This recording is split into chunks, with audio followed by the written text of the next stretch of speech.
주님께서 여러분과 함께 루카가 전한 거룩한 복음입니다. 그때 예수님께서 바리사이들에게 말씀하셨다. 어떤 부자가 있었는데 그는 자주색 옷과 고운 아마포 옷을 입고 날마다 즐겁고 호화롭게 살았다. 그의 집 대문 앞에는 라자로라는 가난한 이가 종기투성의 몸으로 누워 있었다. 그는 부자의 식탁에서 떨어지는 것으로 배를 채우기를 간절히 바랐다. 그러나 개들까지 와서 그의 종기를 핥곤 하였다. 그러다 그 가난한 이가 죽자 천사들이 그를 아브라함 곁으로 데려갔다. 부자도 죽어 묻혔다. 부자가 저승에서 고통을 받으며 눈을 뜨니 멀리 아브라함과 그의 곁에 있는 라자로가 보였다. 그래서 그가 소리를 질러 말하였다. 아브라함 할아버지, 저에게 자비를 베풀어 주십시오. 라자로를 보내시어 그 손가락 끝에 물을 찍어 제 혀를 식히게 해 주십시오. 제가 이 불길 속에서 고초를 겪고 있습니다. 그러자 아브라함이 말하였다. 얘야, 너는 살아있는 동안에 좋은 것들을 받았고 라자로는 나쁜 것들을 받았음을 기억하여라. 그래서 그는 이제 여기에서 위로를 받고 너는 고초를 겪는 것이다. 게다가 우리와 너희 사이에는 큰 구렁이 가로놓여 있어 여기에서 너희 쪽으로 건너가려 해도 갈 수 없고 거기에서 우리 쪽으로 건너오려 해도 올 수 없다. 부자가 말하였다. 그렇다면 할아버지, 제발 라자로를 제 아버지 집으로 보내주십시오. 저에게 5 형제가 있는데 라자로가 그들에게 경고하여 그들만은 이 고통스러운 곳에 오지 않게 해 주십시오. 아브라함이 그들에게는 모세와 예언자들이 있으니 그들의 말을 들어야 한다 하고 대답하자 부자가 다시 안 됩니다. 아브라함 할아버지, 죽은 이들 가운데서 누가 가야 그들이 회개할 것입니다 하였다. 그에게 아브라함이 이렇게 일렀다. 그들이 모세와 예언자들의 말을 듣지 않으면 죽은 이들 가운데서 누가 살아나도 믿지 않을 것이다. 주님의 말씀입니다. 그리스도님 찬미합니다. 찬미 예수님, 하느님의 복동이 고맙습니다. 고맙습니다. 고맙습니다. 네, 오늘 본당 성경잔치를 위한 3번째 강론 사도행전으로 함께합니다. 저번 주 탈출기 루카복음 그리고 이제 사도행전으로 강론하는데 여기에서 이제 여러분들 본당 성경잔치 때 퀴즈 시오를 하는데 그거는 이제 인터넷으로 여러분이 별명, 익명으로 여러분의 이름을 밝히지 않고 이렇게 스마트폰을 이용해서 이렇게 이제 쇼를 이렇게 화면에 나와 있는 문제들을 여러분이 이렇게 번호라든가 이런 것도 1번, 2번 이렇게 찍으면 이제 바로바로 이렇게 결과가 나오는 거죠. 그래서 누가 정답, 오답 맞췄는지 따로 이렇게 종이에 쓴 거는 나중에 또 다 채점 먹여야 되잖아요. 근데 이제 인터넷으로 하는 거여서 그냥 그런 과정 없이 그냥 그 자리에서 바로 다 나오는데 실명은 안 나오고 그러니까 여러분들 부담 없이 누구나 다 함께 하실 수 있어요. 성경 문제는 90%가 나눠드린 문제집에서 나오는데 나머지 10%는 강론 중에 있는 내용으로 이렇게 나오게 돼 있습니다. 네, 이렇게 빨간 것이 찾아 있는 것들은 어떤 뜻이라는 거죠? 중요한 거다 이런 뜻이죠. 사도행전을 성령의 복음서라고 그래요. 성령께서 주도적으로 구원의 역사를 이끌어 가신다는 거죠. 그래서 이 성령께서 언제 내려오시죠? 오순절에 이렇게 내려오시잖아요. 오순절이니까 50일이란 뜻이죠. 예수님이 부활하시고 나서 승천하신 이후에 40일 동안 함께 계시다가 승천하셨으니까 승천하신 이후에 열흘 만에 성령께서 내려오셔요. 그러니까 천국까지 가는데 며칠 걸리는 거예요? 5일 걸리는 거죠. 5일 갔다가 성령께서 5일 만에 내려오시는 거니까 그렇게 추정할 수 있죠. 정말 그런 건 아니에요. 5일 걸리는 건 아니에요. 근데 이렇게 보면 성령께서 그래서 50일째 되는 날 오순절에 이렇게 내려오신 거예요.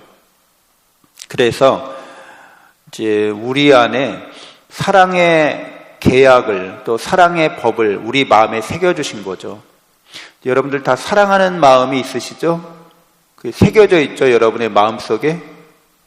근데 성령께서 진짜 사랑, 진실한 사랑, 영원한 사랑을 다시 일깨워 주시는 겁니다. 하느님을 사랑하는 마음, 또 그 사랑의 마음이 우리의 마음속에 이렇게 법처럼 돼 있다고 말씀하시고, 그 사랑의 법이 계약으로 맺어졌다는 거예요. 예수님이 최후의 만찬 때 하셨던 새롭고 영원한 계약, 그 계약을 기억하게 하시고 일깨워 주시는 거죠. 아, 내가 영원한 사랑받는 그런 사랑의 은혜 받은 사람이구나. 그래서 이렇게 이제 예레미야서에 예언되어 있는 대로 내가 나의 법을 그 마음에 새겨주고 또 나의 마음을 알게 해서 나의 사랑을 알게 해서 누구든지 이제 하느님의 마음을 알아라 이렇게 말하지 않아도 될 것이다. 모든 사람이 나의 사랑의 법을 알게 될 것이다 라고 하신 말씀이 이루어지게 됩니다. 성령 받은 사람들이 이제 밖에 나가서 예수 그리스도의 복음을 전해요. 예수님이 우리를 죄악과 죽음에서 구원해 주셨다는 것을. 근데 거기에 각 나라, 각 지역 사람들이 있었는데 다 같이 자기네 나라 말로 알아듣는 일이 발생합니다. 이 사건은 구약의 바벨탑 사건을 연상시키죠. 바벨탑은 사람들이 하느님께 교만하고 하느님께 대한 불신으로 탑을 높게 쌓아 올렸어요. 그리고 나서 그런 교만과 불신 때문에 서로 분열돼서 말이 달라져서 뿔뿔이 흩어졌어요. 근데 이제 오순절 성령 강림 사건으로 제자들이 복음을 전할 때 모든 사람들이 그 말을 알아듣고 하나의 백성, 하나의 민족이 되려고 한다는 거죠. 교회가 시작됐다는 뜻입니다. 그래서 교회는 본질적으로 성령에 의해서 복음을 전하는 그런 기관인 거죠. 교회의 선교 사명이라고 그래요. 교회에 속한 우리들은 늘 하느님의 말씀을, 예수 그리스도의 복음을 전해야 하는 사명을 갖고 있다는 거죠. 그래서 이제 이렇게 각 지역에 교회가 생기는데 처음으로 그리스도인이라고 불린 교회가 있어요. 바로 안티오키아 교회죠. 지금 시리아 지역이에요. 그래서 지금 이스라엘에서 위로 북쪽으로 올라가면 거기 이제 시리아가 있죠. 거기에 안티오키아가 있는데 그 교회 사람들이 처음으로 그리스도인이라고 불리게 되었다고 사도행전 말하고 있어요. 그러니까 그들이 그만큼 그리스도의 사람으로, 그리스도를 닮은 사람으로 그렇게 살려고 노력한 거죠. 그러니까 사람들이 저 사람들 예수쟁이야 뭐 이런 식으로 말했다는 거예요. 그래서 자기들도 우리는 그리스도인이라고 하는 것을 자랑스럽게 명예로운 호칭으로 삼아서 그 다음부터는 모든 사람들을 다 예수님 믿는 사람들을 크리스찬, 그리스도인 이렇게 부르게 되었습니다. 성령께서 12사도들에게 이제 그렇게 이끌어 주셔서 자신들의 직무를 위임하고 또 승계할 수 있도록 안수를 통해서 이렇게 감독들을 세우세요. 그 감독들을, 후계자들을 이제 우리가 주교라고 하는 거죠. 그래서 우리 수원교구의 주교님 마티아 교구장께서 계신데 그 위로 계속 올라가게 되면 12사도 중에 어느 누구에게 다 닿는다는 거죠. 이건 뭐를 말하는 거예요? 그런 조직화, 제도화 됐다는 걸 의미합니다. 그래서 이 사도행전에 보면 그렇게 감독들을 세우고 또 원로단을 구성하라고 얘기합니다. 그러니까 이 감독을 도와주는, 주교를 도와주는 원로들이 바로 오늘날의 저와 같은 사제들이죠.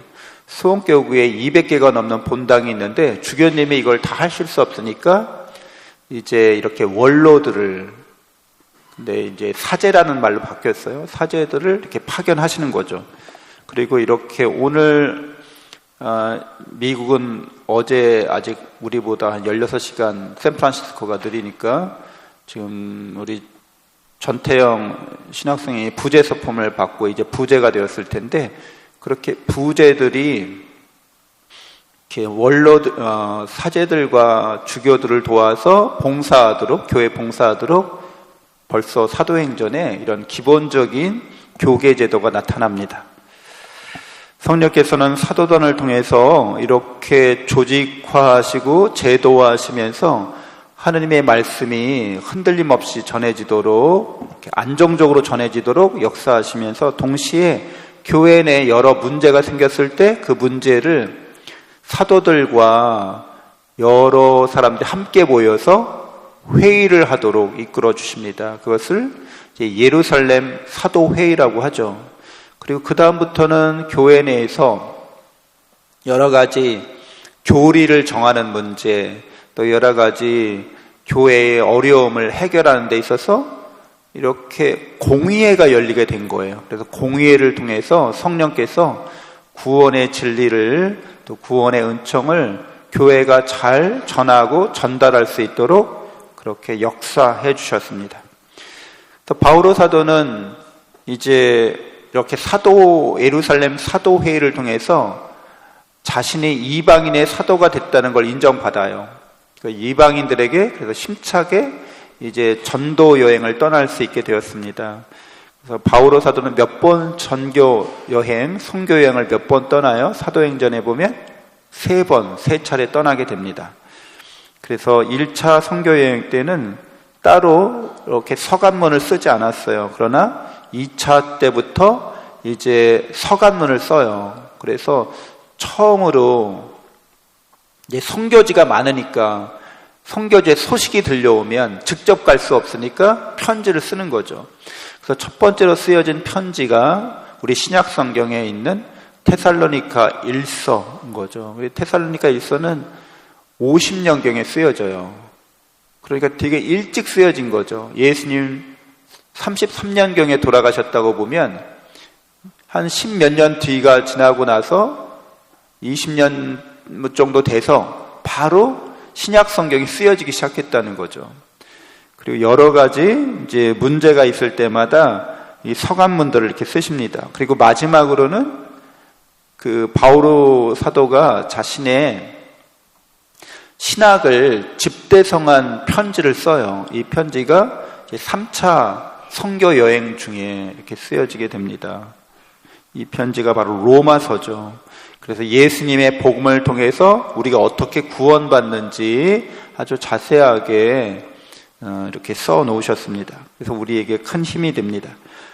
예루살렘에 3차 선교 여행을 마치고 예루살렘에 갔다가 체포되시죠. 그래서 체포돼서 로마로 압송되는 과정에도 이렇게 편지도 쓰시고 법정에 나와서 복음을 증거하고 이렇게 하셨습니다. 그래서 바오로 사도는 고린토이서 5장 14절의 말씀, 그리스도의 사랑이 우리를 다그칩니다 라는 말씀대로 늘 예수님에 대한 사랑으로 불타오르셔서 많은 사람들에게 죄악과 죽음에서 구원받을 수 있는 복음을 전하는데 그렇게 열정적으로 목숨까지 내놓으시고 이렇게 살아가셨습니다. 우리 주보 성인이죠, 본당에.